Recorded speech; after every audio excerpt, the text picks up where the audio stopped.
In the heart of a restless city where horns never slept and neon lights blinked through the night, there stood a hair salon known as Golden Touch.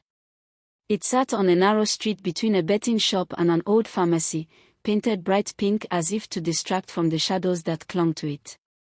From morning till late at night, the salon was always busy. Women came from every corner of the city. They came because the stylist, Madame Loretta, had a gift. No matter how tangled, broken, or lifeless a woman's hair was, she left Golden Touch looking transformed. Her hands were fast, confident, almost magical. People said, once she touches your hair, you shine. But there was something strange about her salon. Not a single mirror. No wall mirror. No hand mirror. Nothing that reflected a face. The walls were bare except for faded hairstyle posters. When customers were done, Madame Loretta would remove the apron, dust their shoulders, and say calmly, "Your hair is fine. You don't need to see it." Some women laughed it off. Others felt uncomfortable. But no one challenged her. After all, the hairstyles looked good, at least from what people could see on the streets later.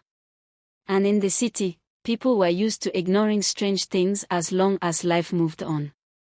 Then one afternoon, Amoka walked into Golden Touch. She was new in the city, recently relocated for work, and careful by nature. She observed details others ignored. As soon as she entered the salon, she felt something heavy in the air, like the room was holding its breath.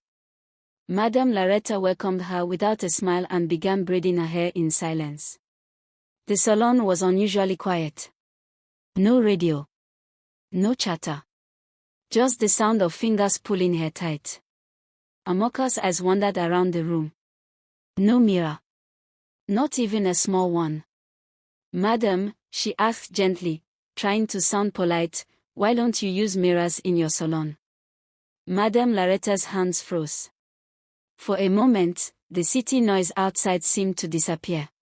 Her fingers tightened on Amoka's hair. "Madam, careful," Amoka said. The air changed. She leaned closer and hissed, "Are you here to make your hair or to ask useless questions?" A chill ran down Amoka's spine. She quickly apologized, blaming her curiosity, but her heart would not settle. When the hair was finished, she stood up slowly.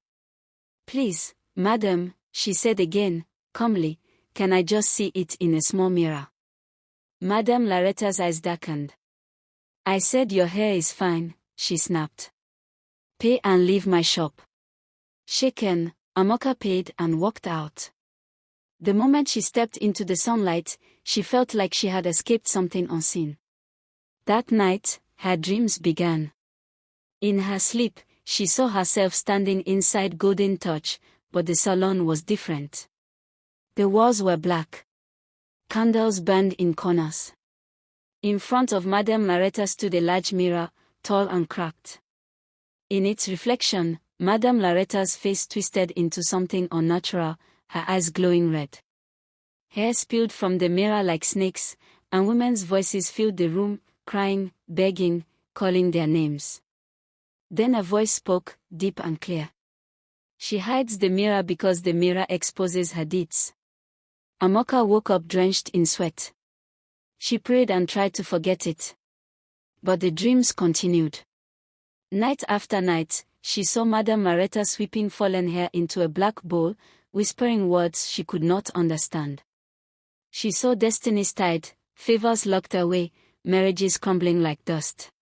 She saw women walk into the salon glowing, and walk out dimmed, their spiritual light reduced. In the final dream, a mirror shattered, and light poured into the salon, burning away the darkness. Amoka knew these were not ordinary dreams. Frightened but determined, she went to her church and asked for prayers. She fasted and sought guidance. Strength replaced fear. Slowly, she began to speak to neighbors, to coworkers, to women she met casually. At first, they laughed. "Dreams are just dreams," they said. But soon, stories began to surface.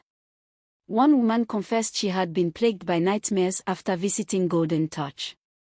Another said her thriving business collapsed weeks after doing her hair there. Another whispered that her marriage fell apart without explanation. The city began to whisper. Golden Touch no longer felt lucky, it felt cursed. One morning, a group of women gathered courage. They walked into the salon carrying a large mirror. When they placed it against the wall, Madame Loretta let out a scream, loud, broken, inhuman. She staggered backward, clutching her head, then ran out of the shop barefoot, disappearing into the crowded streets. She was never seen again. From that day on, Golden Touch closed its doors. Dust settled on the chairs.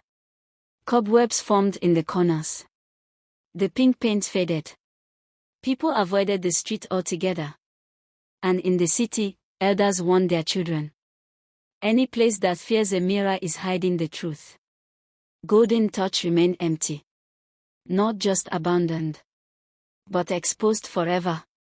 Anna Moka's name was remembered, not as a victim, but as a vessel through which truth and deliverance came. Moral lesson. Spiritual sensitivity and wisdom can save lives. Listening to warnings, even through dreams or intuition, can prevent greater harm. Thanks for watching. Please subscribe to Folk Night TV.